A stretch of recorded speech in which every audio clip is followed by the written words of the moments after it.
In Module 10, we're going to take a look at the genetic code and gene expression. So let's start by looking at the structure of DNA. Remember that DNA is a nucleic acid and it's a polymer. So it's going to be made up of a bunch of nucleotides, the monomer, the subunit, that are going to be joined together. And remember that the nucleotides are made up of three things. So here's a picture of a nucleotide. We've got a pentose or 5-carbon sugar called deoxyribose. So that's what the D in DNA stands for, is the deoxyribose sugar. And then we've got a phosphate group. And then we've got a nitrogenous base. And these nitrogenous bases, there's 4 different types.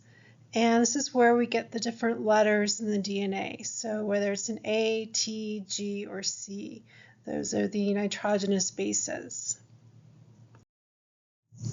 So our DNA is made up of 2 strands, and it's also called double-stranded. And these 2 strands are put together and twisted, so they form this double helix. And I think of the DNA as like a ladder that's been twisted.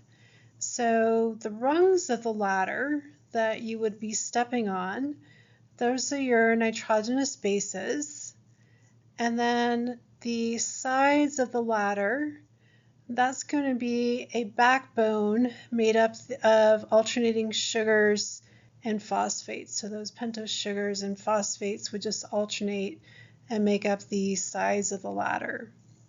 So what's holding the 2 strands together are actually hydrogen bonds. And these are going to be forming between the nitrogenous bases. And we've got some very important base pairing rules in DNA. So we've got A's pairing with T's and C's pairing with G's. So the way that I remember this is if you just remember apple tree and chewing gum.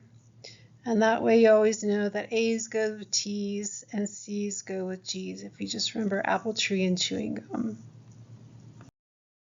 All right, and then here's just a drawing of the DNA. So we've got the double helix over here on the left, and then over here on the right, they've kind of flattened it out so you can get a better view of the DNA. So you can see the one strand of DNA over here on the left, and then here's the other strand over here on the right. And notice how the 2 strands are joined together in the middle by hydrogen bonds, forming between the nitrogenous bases of the nucleotides.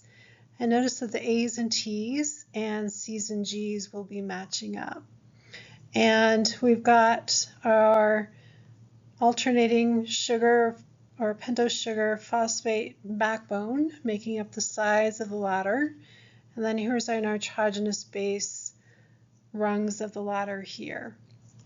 The other thing to notice about our 2 DNA strands is they do have directions.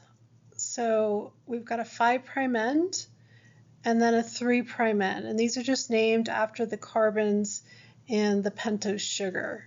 And so we've got a 5' end where the phosphate group is, and then the 3' end where this OH or hydroxyl group is. You don't need to know that, but just that's where these numbers are coming from. It's just they're named after the carbons in the pentose sugar.